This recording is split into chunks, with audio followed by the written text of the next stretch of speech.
Dan beberapa tahun lepas, ini tahun 2007 lepas, 2000 dalam 20 tahun lepas, ada satu kajian dengan radar. Mereka dapat detect bahawa ada air di bawah lapisan bumi yang keempat. 1, 2, 3, 4. Ada satu lapisan lautan yang menjadi sumber kepada sungai. Baru betul. Sungai ini bersumber daripada air di bawah bumi. Ingat, ketika banjir Nuh, Allah keluarkan air daripada perut bumi. Allah turunkan air daripada langit.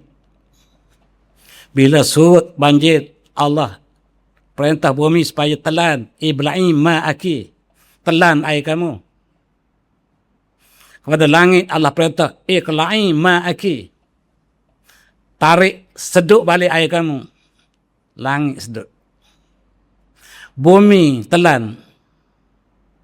Ini yang Allah sebut. Tapi tak ada di sekolah. Sekarang ditemui bahawa lapisan laut yang besar di bawah bumi kita, dan dia tempat di bawah mula-mula bumi kita duduk, ada kerak bumi, ada lahar yang terbakar ataupun lava yang terbakar. Di bawah lava terbakar ada air lautan yang sangat luas, lebih luas pada seluruh.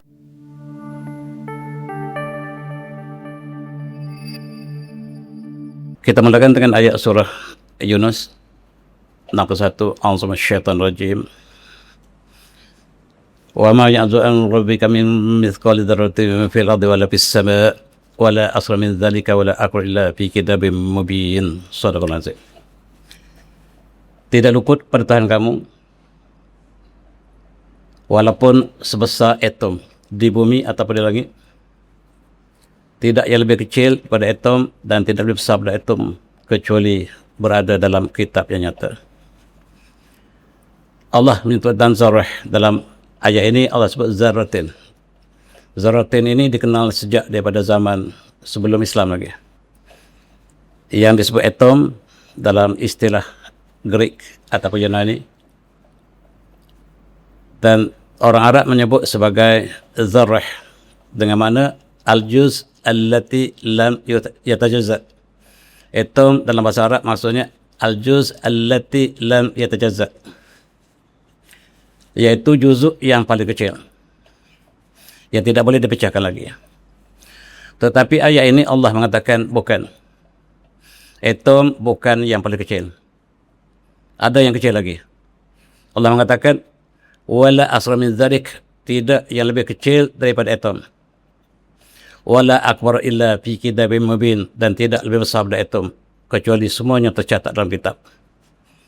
Allah istiakan atom bukan yang terkecil, memeranjakkan saintis. Dan hari ini kita lihat dalam atom ada elektron, neutron, proton, quarks, anti-elektron, anti-elektron dan sebagainya. Semakin lama kajian semakin kecil, dan atom ini semakin terselah keindahan, keajaiban ciptaan Allah SWT. Dan kita lihat ayat ini apakah konteks dari saintifik. Dan hari ini kita lihat kajian telah dilakukan oleh saintifik. Maaf pagi ini agak saintifik tuan. Kalau tak faham pun tak apa. Ini ialah satu gambaran yang dilukis oleh saintis. Sebuah atom bukan satu benda yang paling kecil. Banyak lagi paling kecil. Bahkan sekarang kita bercakap tentang nanoteknologi. Nano ni ialah 10 kuasa talak 15 saiz. Kemudian kita sebut femtosecond sekarang. Scientific. Semuanya teknologi yang moden hari ini bukan yang besar-besar, yang kecil-kecil. Kita selidik yang kecil, keluar komputer ini yang paling kecil. Dan inilah yang mengagumkan ciptaan Allah. Semakin kita lihat, semakin mengagumkan. Dan sekarang kita lihat elektron yang tak pernah dilihat. Tetapi wujud tak elektron, tuan-tuan? Atas kita nama elektrik. Elektrik itu maksudnya daripada elektron. Tanpa elektron tak ada elektrik. Elektrik kita yakin ada. Dan elektron kita tak pernah nampak. Kita berhujah elektron wujud sebab ada elektrisiti. Nama elektrisiti inilah noun daripada atau adjektif daripada elektron. Electricity itu ialah adjektif ataupun noun daripada elektron. Dan sekarang mereka dapat ambil gambar elektron. Teknologi terkini dapat ambil gambar elektron yang saiznya nano teknologi. Saiz nano, 10 kuasa tolak 16 cm. Dalam atom ada nukleus. Yang inilah tenaga nuklear yang kita sebut tu. Nukleus itulah yang timbulnya nuklear yang Iran dengan Amerika sedang bergaduh sekarang ni. Nuklear inilah kajian yang sangat kecil dan rahsia ciptaan Allah masih tersembunyi. Yang kita lihat adalah sangat-sangat kecil. Dan mari kita lihat hidrogen. Hidrogen ialah unsur yang paling asas yang Allah ciptakan. Dia ada satu proton, ada satu elektron. Kenapa saya sebut hidrogen? Sebab nak sebut air. Sebab air daripada 2 hidrogen, 1 oksigen. Kemudian hidrogen ini bukan satu jenis. Hidrogen yang paling asas Allah ciptakan 1 elektron, 1 proton. Tetapi kalau dah dia lama sangat, dia berubah. Dia boleh berubah menjadi deuteron. Kita tengok apa yang sains sebut dulu. Dan kita lihat apa yang Allah sebut dalam Al-Quran. Deuteron ini protonnya 1, elektronnya 1 juga, kekal, atomnya sama, atom hidrogen sama, tapi ada satu lagi masuk neutron namanya. Masuk ke proton, jadi dia bertambah berat. Dipanggil hidrogen 2 ataupun nama lain dia adalah deuteron. Kalau dia lama-lama lagi, dia berubah lagi menjadi hidrogen 3. Yang elektronnya 1, tetapi di protonnya ada 2 neutron tambahan. Jadi kita panggil hidrogen 1, hidrogen 2, hidrogen 3. Air pula. Allah ciptakan dia ada 8 proton, 8 neutron dan 8 elektron, 8 neutron.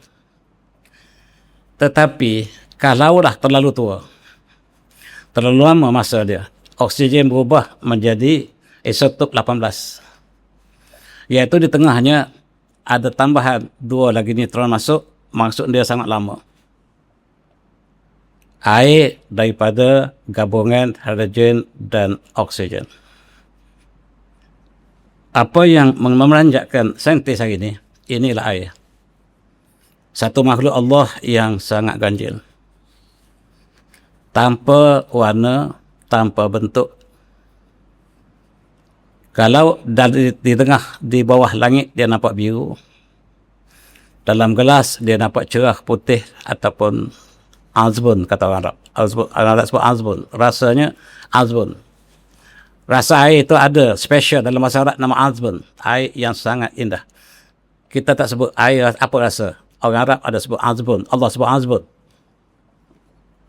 Dan inilah sumber kehidupan. Allah ciptakan setiap kehidupan daripada air. Dalam surah Al-Anbiya, A'udzu minasyaitonir rajim. Dan inilah kehidupan yang kita saksikan, air, di mana ada air, di mana ada kehidupan, di situ ada air. Tanpa air, tanpa kehidupan. Allah ciptakan kehidupan daripada air. A'udzu minasyaitonir rajim. Awalam yaril ladzina kafaru annas samawati wal arda kanata ratqan fafataqnahuma. Wajalna minal ma'i kulli syai'in hayyin afala yu'minun. Shadaqal azim. Dan apakah orang kafir tidak melihat bahawa langit dan bumi asalnya satu?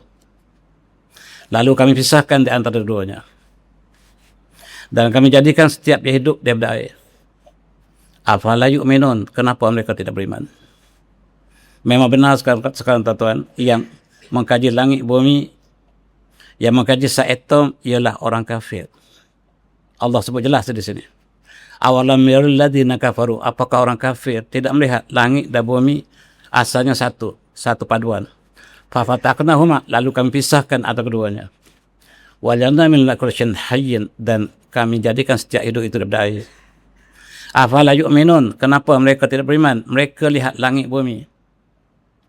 Mereka lihat tentang shape atom, mereka kaji sains ataupun nanoteknologi, mereka kaji tentang nuklear. Tetapi Allah kata afala yu'minun, kenapa mereka tidak beriman? Mereka dapat lihat keagungan cipta Allah, tetapi mereka tidak beriman.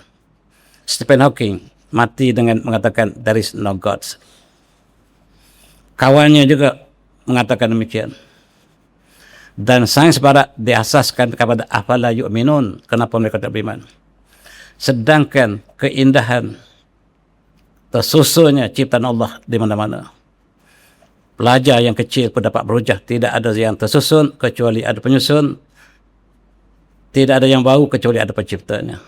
Itu semua akan dapat, tapi barat tak dapat sampai hari ini. Mereka etis. Dan air, mari kita lihat air tuan-tuan, ialah sumber kehidupan.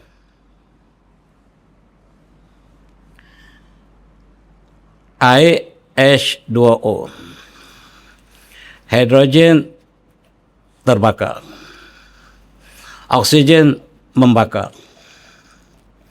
dicampur di antara oksigen dengan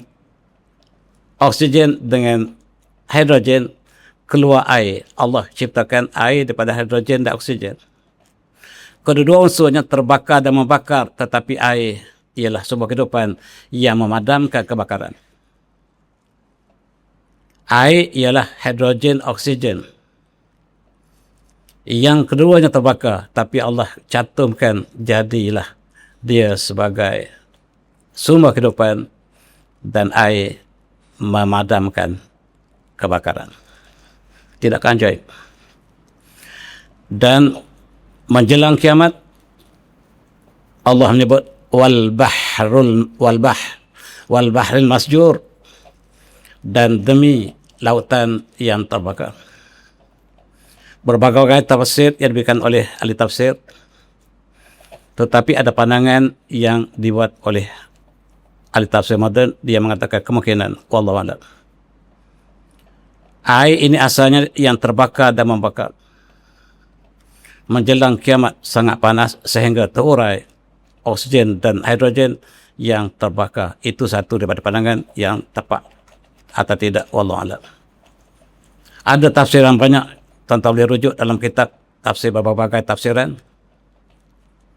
Dan hari ini kita lihat dalam teknologi di UKM, kawan kita, profesor kita di PUKM, pecahkan molekul air untuk dijadikan tenaga. Sebab ahli petroleum akan berakhir dan mereka menggunakan air. Profesor Yusuf, dia cuba pecahkan air dan sumber tenaga akan datang ialah air. Tak perlu beli petrol lagi, tuan-tuan. Masuk air lah. Murah. Dan tenaganya sangat hebat. Sebab hidrogen dan oksigen paduannya.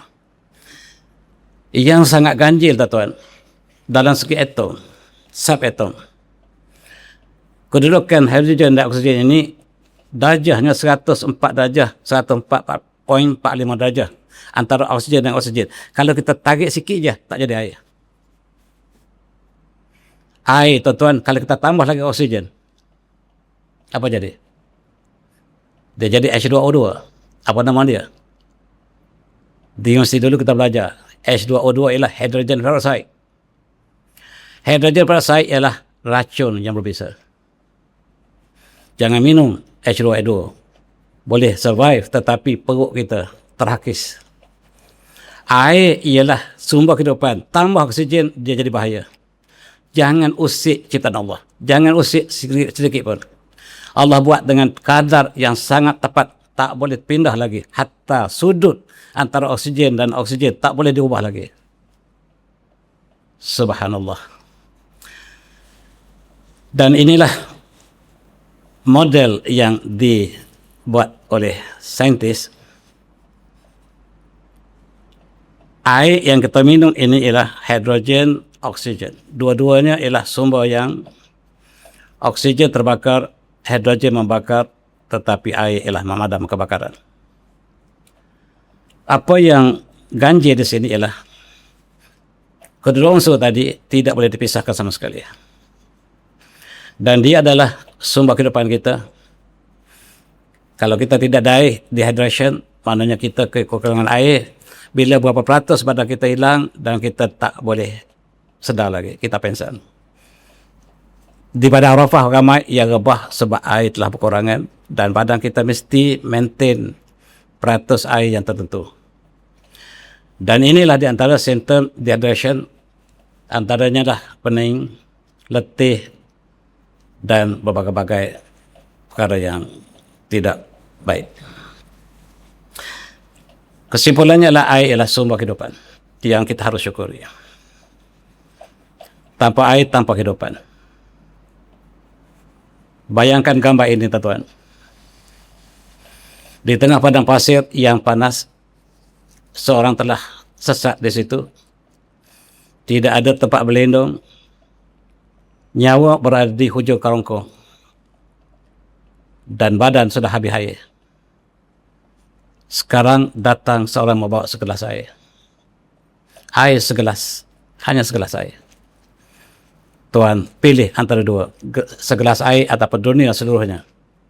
Yang manakah pilihan kita agak-agaknya? Air. Ketika nyawa berada di hujung kerongkong, dan begitulah keadaan orang yang dalam hadis, dalam kita sangat haus ketika nazak sakaratul maut. Di padang pasir, kita bangga pada pasir.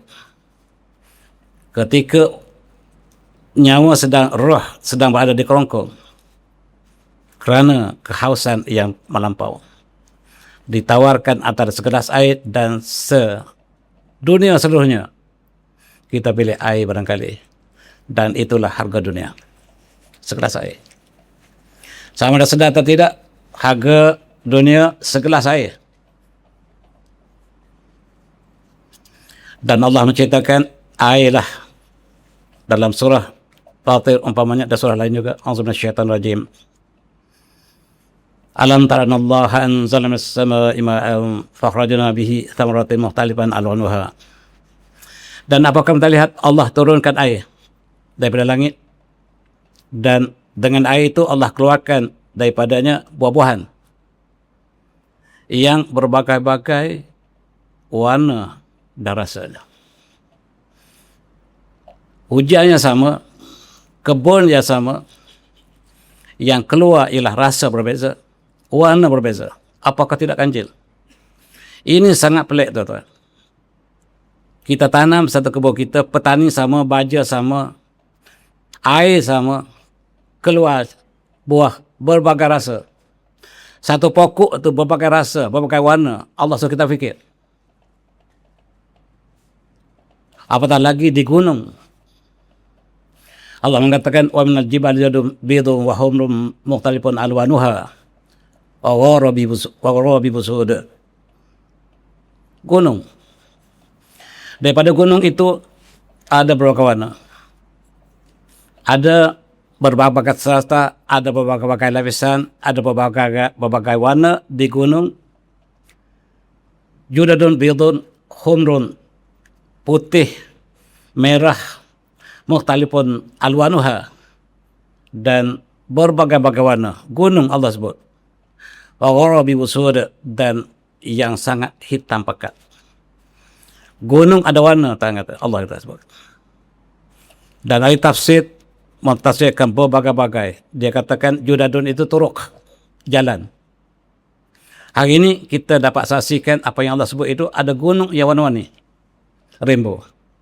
Ini di China, tuan-tuan yang melawat, kalau nak melawat ke China untuk lihat rainbow mountains ini di Zhangye dan Zia, pergilah lihat ayat Allah sebut dalam surah Fatir ada di China. Tak ada siapa yang tahu. Baru jumpa je gunung ini. Orang Cina mungkin tahu lama, tapi orang dunia baru tahu adanya gunung yang Allah sebut dalam surah Fatir. Namanya Rainbow Mountains in Zhangye, kalau Danjia. Saya nak bagi tak lepas, tapi tak lepas. Sampai-sampai bulan September, dia kata kalau nak pergi boleh apa cik, tapi gunung tak nampak lah sebab dia nampaknya kita boleh pergi hanya bulan Julai. Kalau bulan September tu kita tak pergi dah sebab ada jalan sangat sukar untuk masuk ke sini. Tuan-tuan yang pergi lebih tahu daripada saya. Mari kita lihat pokok ini. Ini ialah rekod dunia, pokok yang paling tinggi di dunia. 300 lebih meter tinggi dia. Untuk hidup, dia mesti ambil air daripada bawah. Akar dia ambil air, naik ke pucuk pokok ini setinggi 300 meter lebih. 350 meter kata silap saya. Macam mana air boleh naik? Apakah kita fikir macam mana air boleh naik ke atas? 315 meter katakan. Banding dengan apartmen kita yang 10 tingkat. Nak naik air ke atas tu, hotel kita di Mekah tuan-tuan. Tawah, Mekah Tower atau umpamanya. Dia guna mesin sangat besar untuk pam air ke atas. Tanpa pamnya besar, tak sampai air ke atas. Tapi pokok ini bagaimanakah Allah ciptakan? Air boleh naik sampai ke atas. Mana bukti air sampai ke atas? Kalau tak ada air, dia mati, tuan-tuan. Adanya hijau pucuk di atas, maksudnya air sampai di atas. Pernahkah kita fikir, bagaimanakah air boleh sampai ke atas? Inilah kita nak ajar pada pelajar kita. Tetapi yang pergi ajar di sekolah lain. Yang dia ajar ialah teks yang ditulis di barat. Yang berakhir dengan afala yu'minun. Inilah yang saya bercakap siang malam ketika saya di universiti dulu. Tak ada siapa nak dengar. Pagi ni saya cakap ke tuan pula. Sebab orang lain tak nak dengar. Pegawai kementerian tak nak dengar saya cakap. Jadi tak nak dengar saya cakap tuan hari ni. Sepatutnya saya cakap 20 tahun lepas. Memang saya dah cakap pun. Inilah untuk kita berfikir. Inna fi khalqis samawati wal ardi la ayatin ulil albab. Dan dalam langit dan bumi serta siang dan malam terdapat tanda-tanda ulul albab. Dan yang kita nak bina ulul albab. Tetapi sayang kita bina ialah pelajar yang split personality. Hanya untuk dapatkan ijazah semata-mata. Belajar hanya untuk makan gaji, itu saja. Lepas makan gaji, habis. Bila pencen, semua buku talak, buang, tak ada guna dah. Rupa-rupanya dia belajar hanya untuk gaji. Lepas pencen, semua talak buku dia. Macam pelajar kita lah. Dia belajar untuk SPM. Lepas sudah SPM, dia buang semua nota dia. Tak guna punya. Ini sistem yang ada sekarang. Itulah kemudian tak dengar, tak seronok saya cakap. Hari ni saya cakap tuan-tuan. Tuan-tuan kena sabar malam ni. Petang pagi ni. Mari kita tengok air. Air dan bumi yang kita duduk. Allah berikan air pada bumi kita.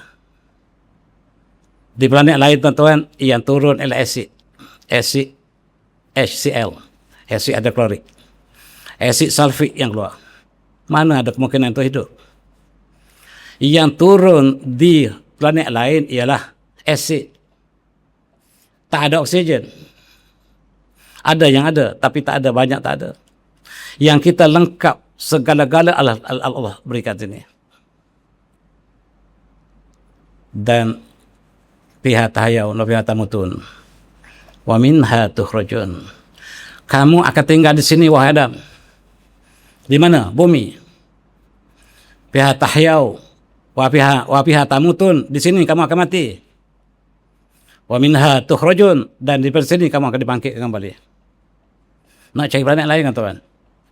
Nak cari planet lain kan? Allah dah sebut fiha tahyau wa fiha tamutun wa minha tukhrajun. Kita cari planet lain kemari. Sedangkan Allah kata di sinilah tempat kamu tinggal. Di sinilah tempat kamu mati. Di sinilah tempat kamu akan dibangkit kembali. A'udzu minasyaitonir rajim. Tsumma qasat qulubukum min ba'dalika fahiya kal hijarati aw ashaddu qaswah. Wa inna min al-hijarati lama yatfajjaru minhu al-anhar wa inna minha lama yashaqqu fa yakhruju minha al-ma' wa inna minha lama yahbitu min khasyatillah wa ma Allahu bighafilin amma ta'malun. Shadaqal azim. Kemudian hati orang Yahudi itu menjadi keras. Bahkan lebih keras. Kemudian hati kamu, yaitu orang Bani Israel, selepas peristiwa dengan Nabi Musa AS, fahya kal hijarah, dan dia seperti batu. Keras hati orang Israel ini, fahya kal hijarah, seperti batu. Au asyaddu qaswah. Au di sini maksudnya bal. Dalam tafsir, au bukan atau, maksudnya bahkan. Au asyaddu qaswah, bahkan lebih keras daripada batu. Hati orang Yahudi Allah sebut lebih keras daripada batu, tuan. Tak dapat nampak kebenaran langsung. Tutup segala-galanya. Kebanyakan. Sebab Allah mengatakan wa inna minal hijarati lama yatfajur minhu an-nahar. Sebab batu, sekeras-keras batu, ada air yang pecah keluar daripada batu. Wa inna minha lama yashaqqu fa yakhruju minhu al-ma', dan ada batu yang pecah, retak. Di celah-celah batu keluar air. Hati orang Yahudi keras lagi. Batu tak sekeras itu. Wa inna minha lama yahbitu min khasyatillah, dan ada batu yang jatuh ke bawah disebabkan takutnya pada Allah. Bukan graviti. Jatuh batu ke bawah sebab bukan graviti, sebab takut pada Allah. Dipanggil sunnatullah. Tapi barat, bahkan di universiti, di college, di sekolah, kita ajar law of nature. Hilang Allah. Hukum kami yang Allah sebut law of God, sunnatullah. Dan kita nak suruh pelajar kita beriman, berakhlak bila habis mesti. Bila dapat sijil nak suruh kita berakhlak.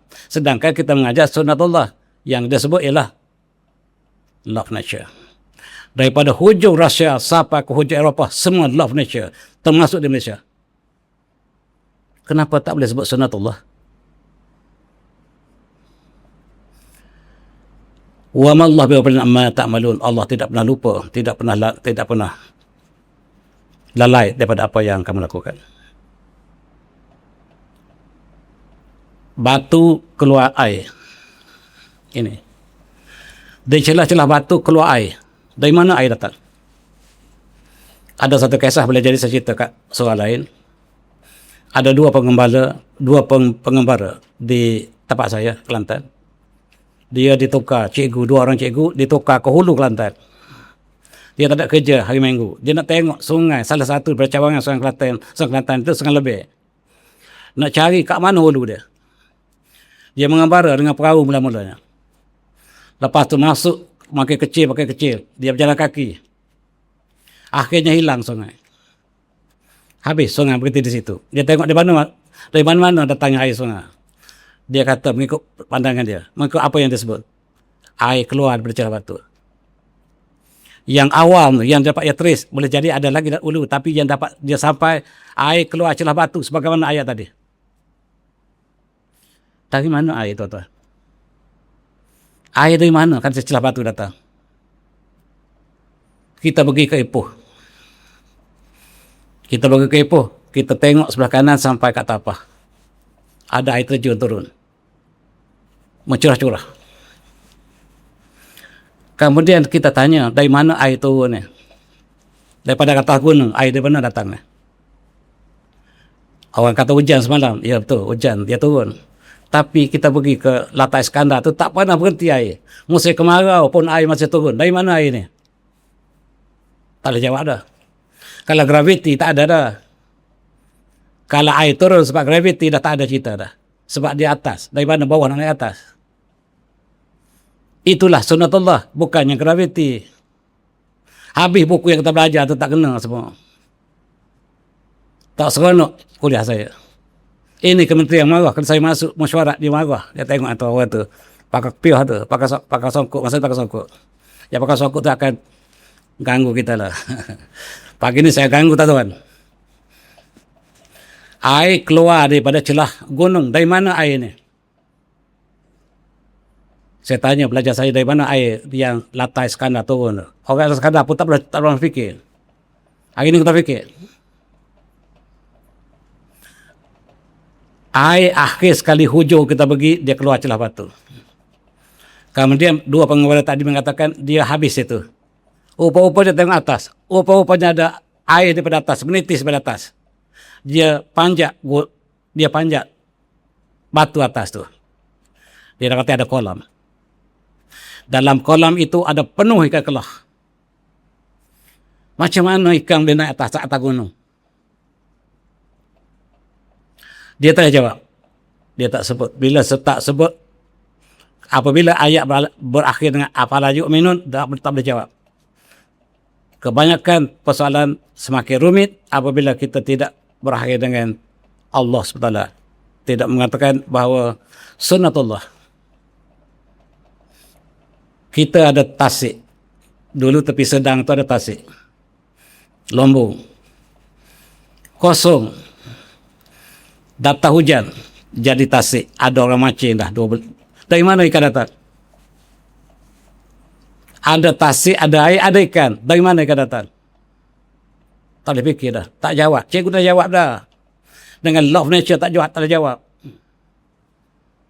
Sekarang air datang dari mana? Itu persoalannya. Dan cikgu ajak air datang dari awan, turun ke bawah. Kemudian mengalir jadi sungai. Kalau musim kemarau, mana ada hujan? Semua tak betul dah sekolah. Itulah bahaya kelas saya ni. Kami berkutik ke tukar. Air turun mengalir perlahan. Daripada gunung kita tak tahu. Sampai sekarang orang tak temui ulu Sungai Nil. Tak jumpa. Yang jumpa ialah Tasik Victoria. Dia dah berkumpul air kat Tasik Victoria. Tiba-tiba mengalir ke Sungai Nil. Sama ada kemarau tak kemarau. Dan Mesir ni tuan jarang hujan. Saya pergi baru ni 10 hari. Lebih lah barangkali. Sehari pun tak ada hujan. Tiba-tiba Sungai Nil mengalir sejak daripada Nabi Musa lagi. Bahkan sebelum lagi. Saintis tak boleh jawab.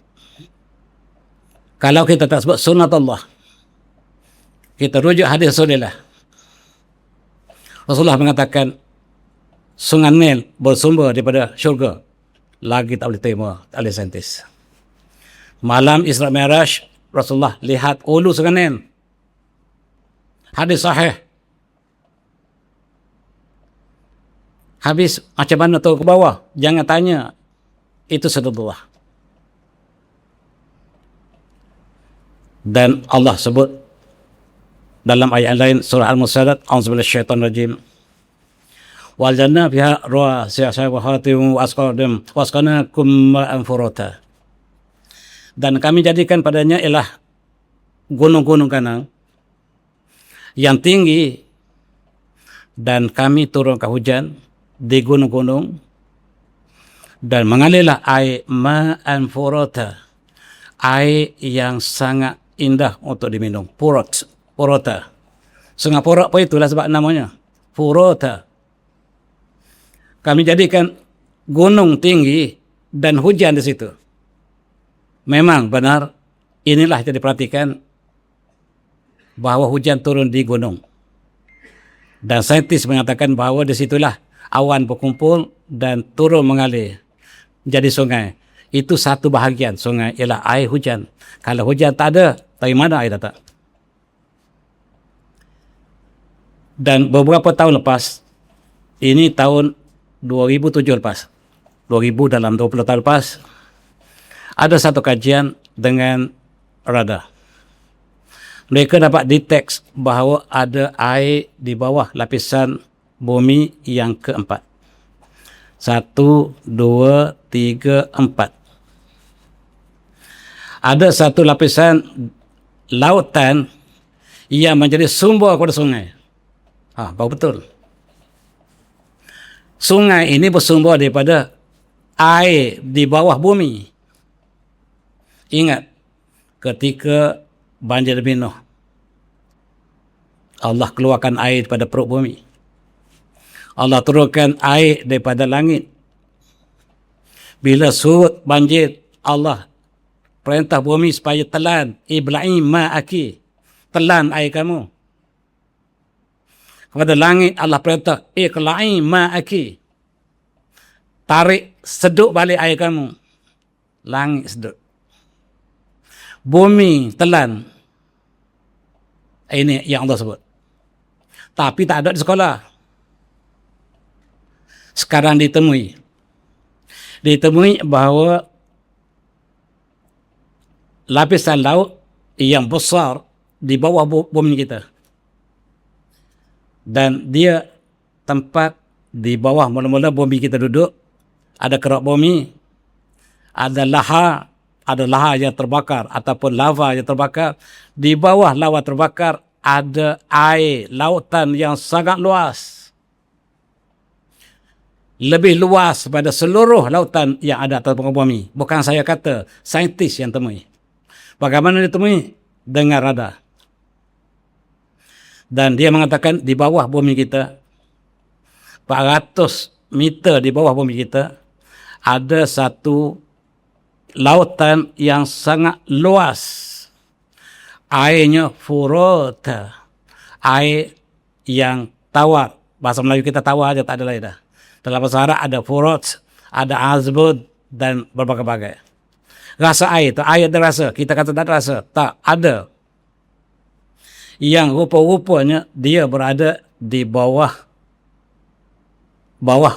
lapisan bumi kita yang ketiga, keempat. Dan dia 3 kali lebih luas pada lautan yang ada. Pasifik, Atlantik dan lain-lain. Cantum semua, dia 3 kali lebih luas. Ini sumber kehidupan kita. Planet lain tak ada, tuan-tuan. Tak payah carilah. Inilah majlis Profesor marah pada saya. Saya kata, pihak tahayawna pihak tamutun, aminha tukhrajun. Allah istihakan Adam dan Bani Adam di bumi tempat hidup dia. Tak perlu cari, marih. Para profesor kita atah-atah pada saya. Jangan jadi kolok. Orang sedang meneroka yang angkasa. Kata sila pergi. Saya tak kata tak boleh pergi. Pergilah. Tapi tempat tidur asal kita bumi. Itu yang sebut. Mereka hantar protes pada saya. Majlis profesor. Tetapi majlis profesor bagi hadiah buku ilmiah terbaik pada saya. Salah satu buku saya tulis, majlis profesor bagi sebagai karya terbaik negara. Malah saya nak promote sikit lah. Sebab dia condemn saya, dia bagi hadiah pada saya, dia condemn saya. Dia kata jangan kolot sebab orang sedang pergi kemari. Kata sila pergi.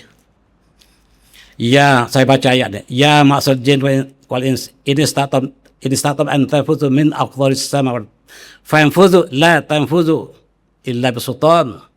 Saya baca pada majlis profesor. Wahai masyarakat jin dan manusia, sekiranya kamu mampu untuk tembusi langit, tembusilah. Allah suruh pergi. Saya tak kata tak boleh pergi. Pergi. Illa la fanfuzu la tanfuzu illa bisultan. Kamu tak boleh menembus langit kecuali dengan kekuatan, termasuk teknologi. Tetapi untuk hidup di bumi, itu saya kata. Saya tak kata tak boleh pergi ke atas, pergilah. Tapi tempat hidup kita di bumi. Sebab Allah sebut fi. Perkataan fi tak semestinya atas muka bumi. Mungkin di angkasa, itu masih fi lagi. Kena faham ayat Quran. Kena faham tentang tafsir. Balaghah kita kena faham sebelum kita sebut. Sekarang Allah tunjukkan dengan radar teknologi moden, saintis yang menafikan apalagi yang tadi telah mengatakan air ada pada bumi. Dan lapisan air kita, tuan-tuan, ia tak pernah diketahui sesiapa dia. Hanyalah 10-20 tahun lepas barulah diyakini ada lautan yang berada di antara 400 kilometer. Maaf saya sebut meter saja. 400 meter hingga 600 kilometer. Di bawah bumi kita, laut sedalam 200 kilometer. Di lautan yang kita ada, tuan, yang paling dalam berapa kilometer aja. Tetapi laut yang bawah bumi kita sedalam 200 kilometer. Sumber air yang tak habis. Allah telah tetapkan bumi ini tempat kehidupan. Pohon-pohon bergantung pada air ini. hujan ini secondary, yang asalnya yang di situ. Dari mana masuk air ini? Ada satu hadis yang diriwayatkan oleh Imam Abu Daud, Rasulullah bersabda, "Fa inna tahtal bahri narun wa tahtan nar bahran." Inilah yang barangkali ditafsirkannya. Rasulullah mengatakan di bawah lautan kita, di bawah lautan yang kita ada sekarang atau muka bumi, di bawahnya ada api, narun, bukan neraka tuan-tuan. Kebanyakan diterjemah pada neraka. Bukan, kalau neraka an-nar. Faham? Narun, naran ini api. An-nar neraka. Di bawah lautan ada api, kata Rasulullah. Di bawah api ada lautan. Terperanjat masalah. Rasulullah sebut, di bawah lautan kita ada api. Api ini lava yang menyala, tuan-tuan. Gunung berapi, keluar api yang Rasulullah sebut. Kalaulah ini tafsirannya. Kalau hadis ini sahih. Di bawah lava api itu Rasulullah sebut an-nar. Sebab rujuk pada naran tadi. An-nar di sini bukan neraka lagi. Sebab rujuk pada nar yang sebelumnya. Wa tahtan nar bahran. Di bawah api tadi ada lagi lautan, kata Rasulullah. Sekarang ditemui lautan yang berada di bawah lapisan yang keempat. Di bawah lapisan yang ketiga, maksudnya lapisan keempat. Sedalam 200 km air ini. Barangkali air inilah yang Allah curahkan ke bumi ketika banjir besar Nabi Nuh. Dan daripada langit Allah turunkan air dan berkimpullah antara air bumi dan air langit menenggelamkan kaum yang menderhaka pada Nabi Nuh AS. Barangkali ketika air turun daripada langit, ada hidupan turun bersama. Sehingga sekarang saintis mengkaji octopus, sotong. Dia dapati octopus dia tidak belongs to any DNA yang exist on the earth. Dia berbeza dengan seluruh binatang hidupan lain. Dia tak sama dengan DNA manusia, tak sama dengan DNA sotong tak sama dengan dia. Dia satu DNA yang berbeza sama sekali. Dan saintis sebut alien. Sebab dia tak mesh dengan apapun di atas muka bumi. Dari mana ke octopus datang? Dan dia pandai kalau ramal Piala Dunia. Selalu tepat. Dan kali ini salah. Sebab dia sebut yang juaranya Argentina. Dia dah kalah. Octopus tak tepat kali ini. Tetapi apa yang disebut oleh saintis, octopus ialah makhluk, bukan asal bumi. Dari mana? Adakah dia turun masa Nabi Nuh langit buka air tadi? Wallahualam. Semuanya wallahualam. Dan sekarang Universiti di Barat mula mengkaji tentang laut di bawah bumi. Dan antara universiti yang terkemuka adalah Universiti Flinders yang saya baca. Kajian ini saya baca dalam bahasa Arab. Yang bahasa Inggeris jarang keluar. Sebab dia sama dengan hadis, dia jarang keluar. Kalaulah menentang hadis, dia keluar cepat. Banyak kajian dilakukan dalam bahasa Arab oleh saintis Muslim. Yang dikaji ialah di Flinders University. Dan dia dapati bahawa tempat laut ini berada exactly 410 km di bawah sampai 660 km di bawah bumi. Dia seolah-olah satu macam sphere ataupun macam analyst. Dan volume dia lah 500,000 muakab meter muakab. 5,5 juta kilometer persegi. Luas, tuan-tuan. 3 kali laut yang kita ada. Dan itulah kajian yang awal.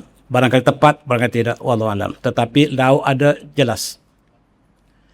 Tiba-tiba kita lihat air keluar memacut. Di tengah-tengah tempat yang kering.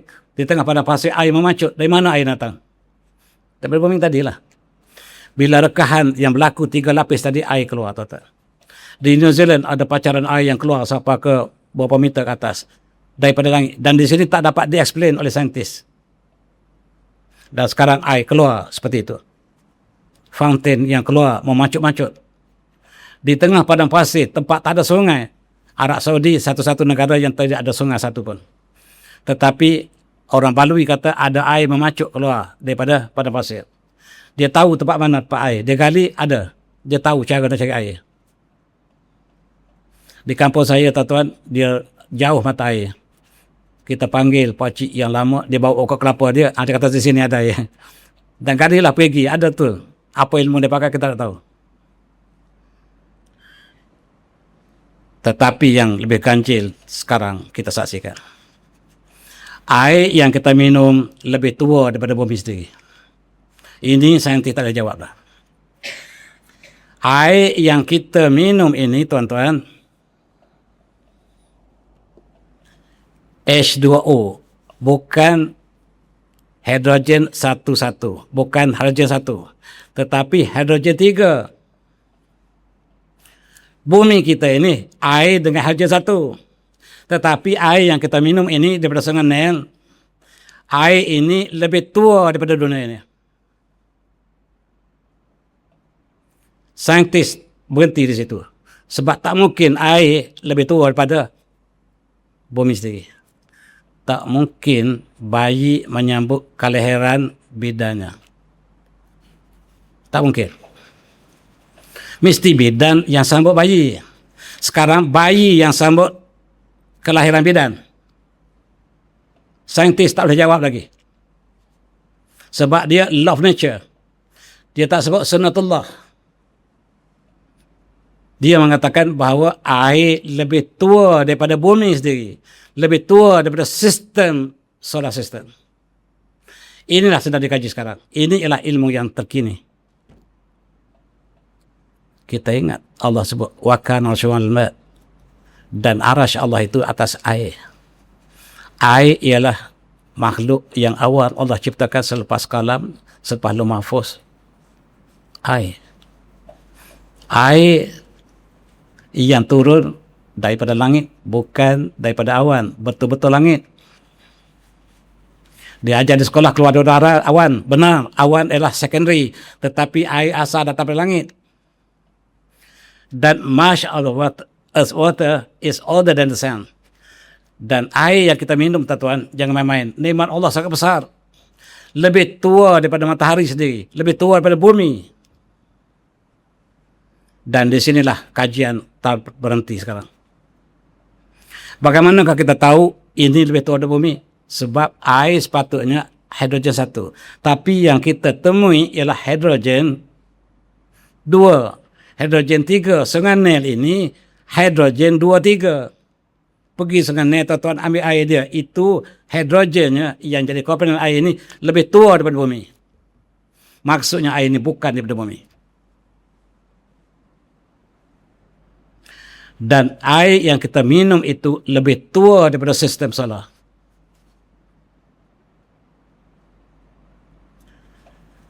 Dan apakah, dari manakah air? Mula saintis mula tanya. Saintis mula tanya dari manakah air bermula? Selama ini daripada bumi. Tak betul. Sebab dia ada percanggahan. Sebab kalau terjadi di bumi, dia sama tua dengan bumi ataupun lebih muda daripada bumi, tapi lebih tua daripada bumi, ini bukan pasal bumi. Dia mesti daripada outer space. Dan inilah jadi kaji. Air yang kita minum di atas muka bumi kebanyakannya daripada H2A. H itu H2, H3 dipanggil isotop karbon hidrogen. Dan air yang sepatutnya dijangkau oleh saintis ialah air sebelah kiri. Tetapi yang kita minum air sebelah kanan.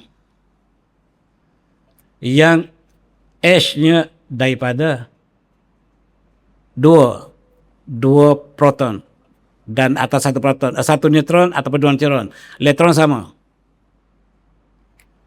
Mungkin salah kajian dia kata. Sebab tak mungkin air itu boleh tua. Tengok oksigen pula. Sebab air tadi H2O. O pula kita tengok. O pula tua lagi. O pula ialah O18. Air yang kita minum jangan main-main, tuan-tuan. O dia, O bukan 16. Yang O tu ialah oksigen. Oksigen biasa ialah 16. Yang tuan-tuan sedut masuk hospital tu, oksigen 16. Tetapi yang ada dalam air, oksigen 18. Jauh lebih tua daripada bumi lagi. Confirm. Air yang kita minum lebih tua daripada bumi dan sistem matahari. Kita tengok ayat Quran. A'udzu minasyaitonir rajim. Wa anzalna minas samaa'i ma'an biqadarin fa'akhadna fil ardh wa inna 'ala dhahabin bihi laqadirun. Dan kami turunkan dari langit air dan kami kumpulkan dalam bumi. Faskannahu fil ardh, kami tumpukan dalam bumi.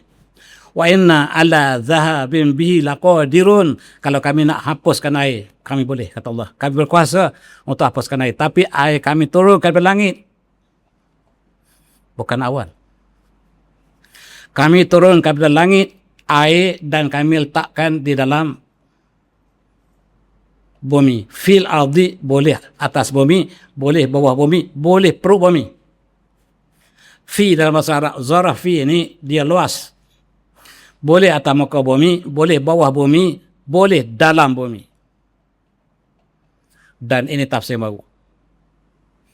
Ada ahli tafsir mengatakan bahawa hazil ayah tusyir ila haqiqah, ila haqiqatin halaqati nuzul al-ma' minas sama'. Selama ini kita sangka hujan turun daripada awan, itu betul. Tetapi air yang ada dalam perut bumi kita asal itu dari mana? Benar-benar pada langit, bukan pada awan. Haqiqatan ila haqiqatin ila haqiqati nuzul al-ma' minas sama'. Air min harijil ard, iaitu air yang asal dari bumi kita ini, dia asal daripada outer space. Allah kumpul dalam bumi dan Allah uapkan naik ke gunung dan turun melalui awan. Itu betul, tapi secondary, bukan yang utama. Yang utama air turun daripada langit. Wa tushiru ila annahu qad tamma iskan hadzal ma' fi batnil ard, dan selepas Allah telah simpan air dalam perut bumi. Itulah yang barangkali ditemui laut yang Allah simpan air. Air ini asal dari langit dan air ini lebih tua daripada bumi sendiri. Ingat, arasy Allah berada di atas air. Arasy adalah makhluk yang awal. Panjang tuan-tuan, syarahannya saya tak panjangkan seluruhnya. Dan kita perhatikan ayat Allah. Allah sebut wanzalna minas sama'i ma'an. Allah turunkan air, anzalna. Bawah Al-Quran pula. Ini tuan-tuan kena kita faham betul-betul bahawa Al-Quran. Kita kena betul-betul mendalami Al-Quran. Saya sekali lagi seluruh, marilah kita belajar di Al-Quran betul-betul sampai ke dalam-dalamnya. Bukan setakat tafsir, balaghahnya, ma'aninya, badi'nya. Saya ambil 15 tahun belajar balaghah, tuan-tuan. 15 tahun saya belajar balaghah Al-Quran.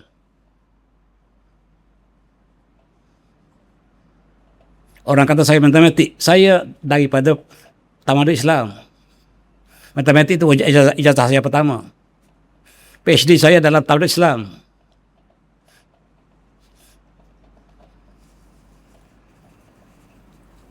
Anzalna ini berbeza dengan nazalna. Nazala, Allah turunkan hujan dengan nazala. Al-Quran dengan nazala. Tapi ayat ini Allah turun dengan anzala. Kitab Taurah Allah sebut dengan anzalna. Ayat ini Allah sebut anzalna. Apa maksud beza antara anzala dengan nazala? Dua-dua dalam bahasa Melayu diturunkan. Tetapi ada perbezaan yang sangat jelas dalam bahasa Arab. Kalau nazala, Allah turunkan nazala Al-Quran, maksudnya turun sedikit-sedikit, berulang-ulang. Kalau hujan, Allah turun nazala, turun daripada awan yang berulang-ulang. Tetapi ia ini sekaligus, anzalna sekaligus. Taurah Allah sebut anzalna, bukan nazala. Anzalna Taurah, kami turunkan sekaligus Al-Quran, Taurah. Tapi bila sampai Al-Quran, nazalna, kami turun sedikit-sedikit, berulang-ulang ayat Quran. Tetapi Taurah diturun sekali, selengkap. Tetapi ayat ini Allah sebut anzalna ayat, maksudnya ayat Allah turun sekali. Apakah itu ayat yang asal? Lepas itulah baru meruap menjadi keawan, jadi hujan. Itu Allah sebut nazala. Dan hari ini belajar balaghah. Sayang, pelajar sekolah agama pun tak fasih bahasa Arab. Nak cek boleh baca, boleh faham bahasa Arab dengan baik, baca kitab Iqna, tuan-tuan. Iqna. Kitab fix Iqna itu ialah standard untuk faham, membezakan pelajar biasa dengan pelajar yang menguasai bahasa Arab.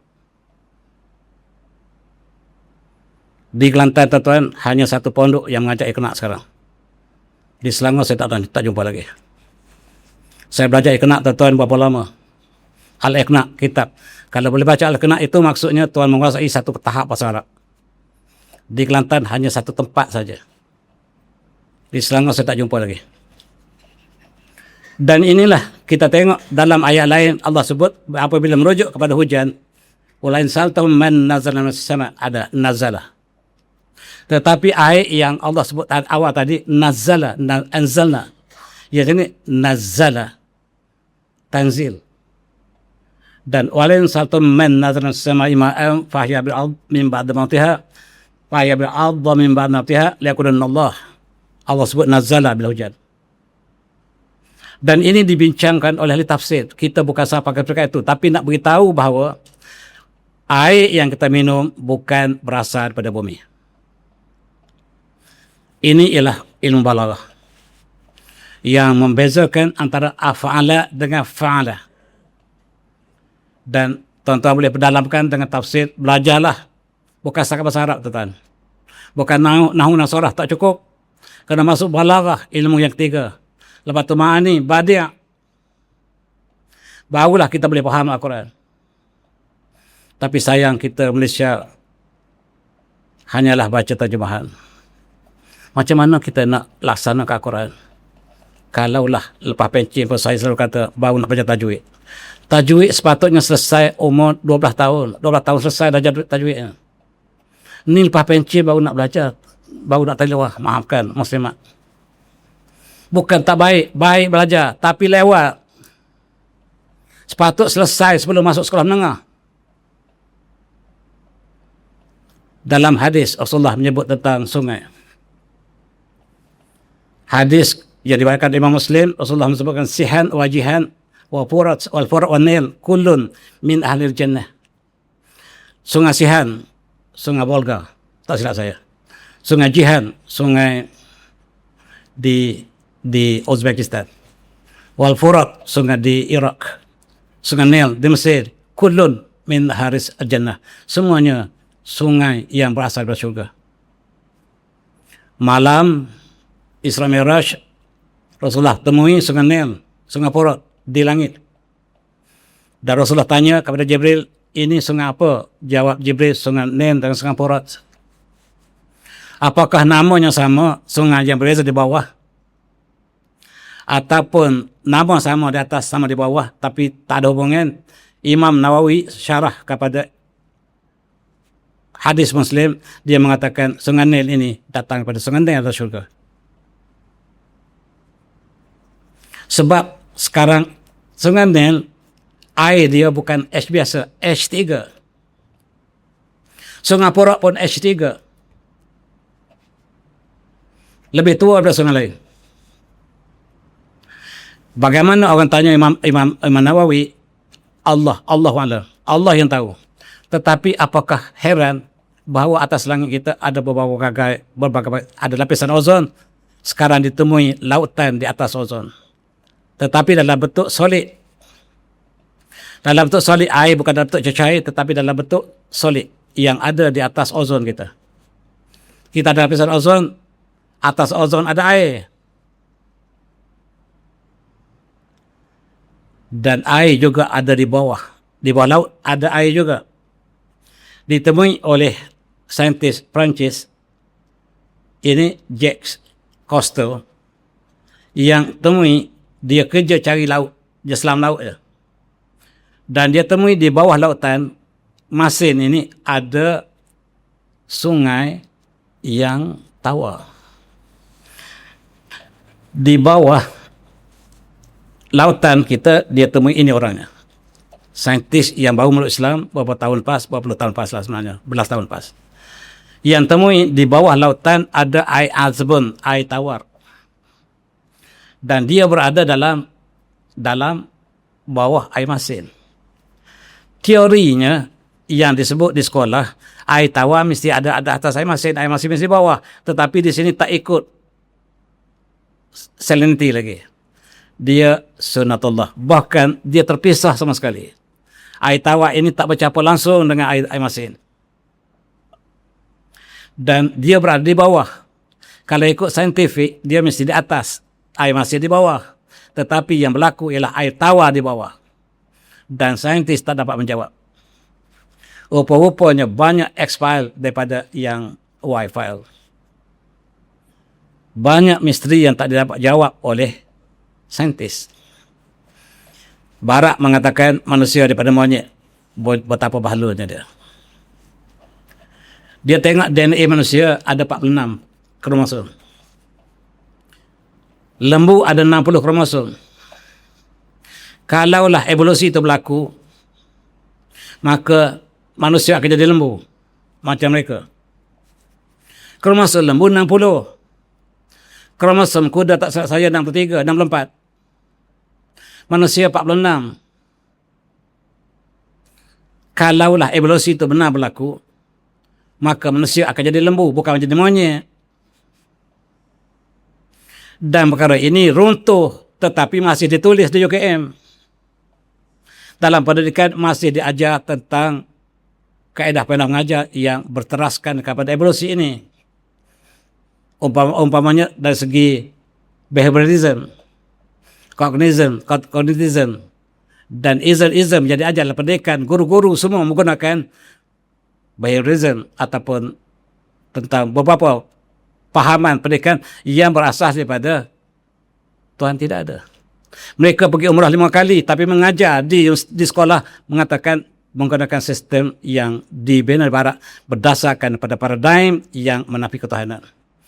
Mereka beriman tetapi paradigm mereka tidak beriman. Inilah saya bercakap dalam kementerian masa saya di universiti dulu. Bila saya masuk mesyuarat orang lari. Bagi dia tak tahu kena dengar. Mari kita lihat untuk belajar kita berfikir. Ambil contoh padi beras dengan tembikai. Tembikai dia tumbuh tempat kering. Bukan tempat basah, bukan dalam sawah. Padi dalam sawah, dalam air. Beras kering tapi buah tembikai basah. Nak cakap macam mana lagi? Tembikai tumbuh tempat kering, keluar buah air penuh. Tapi padi hidup dalam air, keluar beras kering. Nah, nak sebut macam mana? Itu sebab banyak expire di sekolah. Tapi cikgu tolak semua untuk expire ni, dia ambil yang mudah-mudah saja. Sebab dia love nature tak dapat jawab kali ini. Ada kawan saya, dia tanam pokok kelapa tepi tandas kampungnya. Tak apa lagi. Kemudian ada pokok kelapa jauh daripada tandas dia. Dia bergaram. Dia minum air kelapa masin. Dia tak minum dah air kelapa dekat tandas dia. Sebab rasa masin dekat sini. Yang tu jauh dengan mana? Selingan tak? Allah menyebut dalam surah Al-Mulk menggegarkan jiwa. A'udzubillahi minasyaitonir rajim. Akhir surah Al-Mulk. Qul ara'aytum in asbahakum ghawran faman ya'tikum bima imain.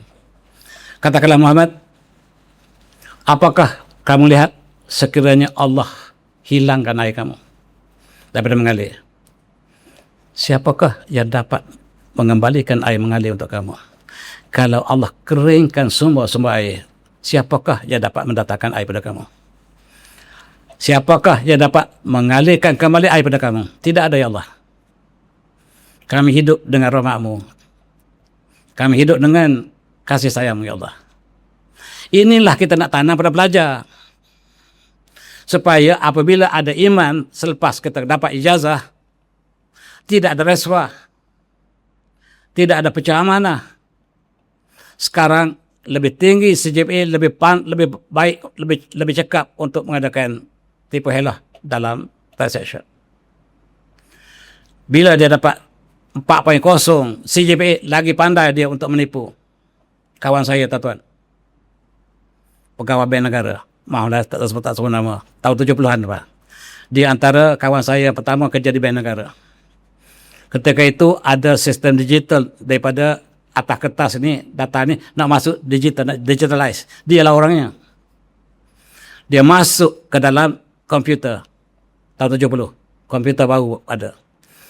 Dia try masuk siphon 1 juta ke belakang akaun dia. Masuk.